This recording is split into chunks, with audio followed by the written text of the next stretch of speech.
This is Shane Watson here from PSP Sports. I'm lucky enough to be joined by two weight world champion David Haye, and now also in charge of Haymaker ringside with Richard Schaefer. A good little promotional outfit he has, and he's got some talented fighters in there. And we've now also got our first major show on the road here with Joe Joyce and Ian Lewison. What's your thoughts on this fight? And I've just checked the Twitter. Everyone's going bonkers, thinking Joe Joyce is going to be Ian Lewison in his first fight. So go ahead. Listen, it's exciting. That's what we wanted. We wanted to start off with a bang. We wanted to have a fight that people were genuinely interested in. How many pro debutants have had their fight and people actually cared who's in the other corner? It's normally some guy from somewhere in Eastern Europe who no one's ever heard of, and they turn up, they hit with a jab and fall over, and it's pretty anticlimactic. But we know how good Joe Joyce is. The world doesn't yet. He's kind of a bit of a secret. That's why every single promoter in the world wanted to sign Joe Joyce, because they know behind closed doors, inspiring. And even in the amateurs, he was Olympic gold medalist, in my opinion. He lost the final, a very controversial decision.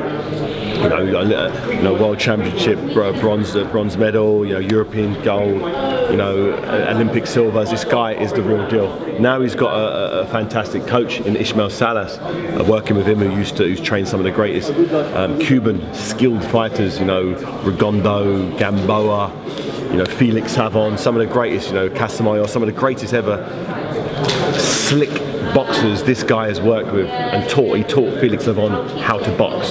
He taught him from when he'd never thrown a punch to literally, this is how you throw a jab. And he went on to win 3 gold medals in the Olympics, 6 world championships. So when you put someone like Joe Joyce, who has the physical attributes, 6'6", 18 stone, tremendous athlete, massive engine, in with a guy like Ismael Salas, a coach who can really fine-tune his movements and his body and his reflexes and timing, you've got yourself a real weapon.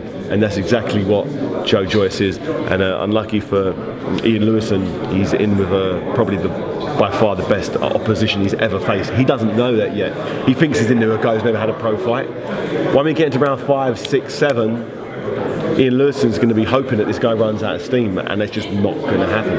And I'm really looking forward to it. I'm really looking forward to it, because I want the world to know what I know, and that's why we've given Ian Lewison plenty of notice. He's had 11 weeks notice, so he can't then complain after, oh, he only had 3 weeks notice. If I had more time, he complained after the Dylan White fight, he only had a month's notice for that. We give him 11 weeks notice.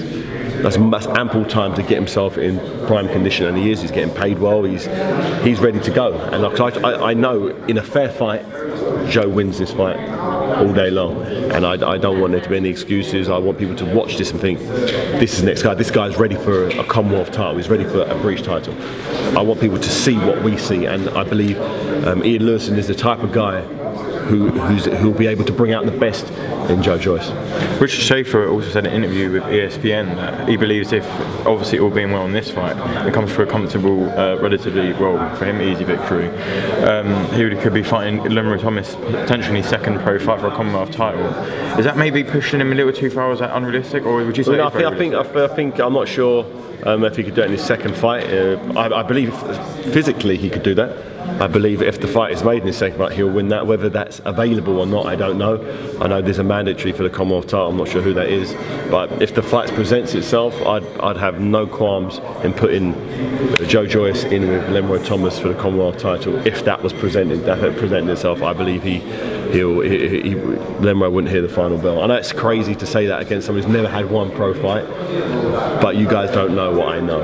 And hopefully after October 20th, you kind of have a little snippet of what I know, because for instance, tomorrow he's going over to Las Vegas to spar with Romain Stavern. He's been sparring with Hughie Fury, he's done hundreds of rounds with Anthony Joshua. Ask these guys, ask each one of those guys, would you make it, Joe?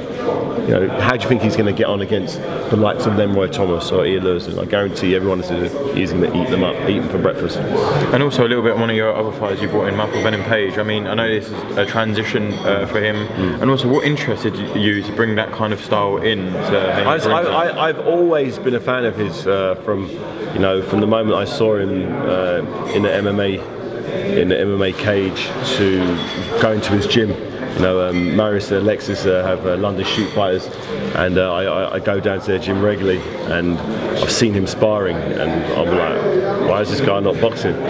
They just do boxing sessions, they kicking sessions, wrestling sessions, and I've watched one of his boxing sessions, and he was like, I couldn't believe what I was seeing. I was like, don't you think this guy should maybe do some boxing? And he sparred with some real world level, world class, world champions, and he's more than given a good account of himself. So if he can transfer what he's been doing in sparring into fights with the little gloves, he's going to be a force to reckon with. And he's massive as well. He's huge for a super middleweight, absolutely huge. But these MMA guys, they're so scientific on cutting weight and getting down to the weight that when he gets in the ring hydrated, he'll be an absolute nightmare for anybody. And also, I know today was about your fighters, about your show at the O2 Indigo, but a little bit about on yourself. I mean, Eddie Hearn said he was having positive talks. I mean, not really going any further than that so far, but with you and Bellew in a rematch potentially. I mean, what's your thoughts and where are we actually? Yeah, one thing I've focused on or not done is, I'm speaking to a number of people. I don't like to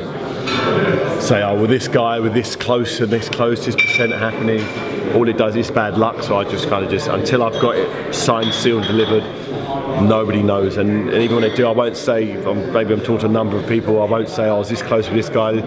Once it's signed, that's it. This is the venue, this is the opponent. I should know probably in the next couple of weeks. I'll know, and there'll be some sort of announcement. But things are looking good for the 2017 getting back in action. I'm not going to say who that's against or what title it's for or anything like that. I'm just got to be patient. Got to be patient, everybody. Also, an opponent you were speaking about fighting, and still you could potentially fight in the future. Anthony Joshua announced he's fighting Kubrat Pulev for the World Heavyweight title in Cardiff. Yeah. I know that's still someone who could possibly be on your radar. It's a big fight for Great Britain. At the moment, he's not on the radar. My radar. You know, I'm realistically, after coming back from a major surgery on my Achilles, jumping in the ring with Anthony Joshua, who's on such fantastic momentum, would be a little foolish and would be realistic. So I need to get back in the ring, winning. Once I am, and if I'm back to what I believe I can be, then I'll start beating the drum for that fight. But at the moment, he's got obviously Pulev to take care of, got a couple of mandatories he needs to deal with, and then after that, then hopefully he wins all his fights, I win my fights, and we can potentially have the biggest all-British fight in history. Okay, well, thanks for coming to PSV Sports today. It's great to have you on the show. And hopefully we can catch up with you again soon. Definitely. Cheers.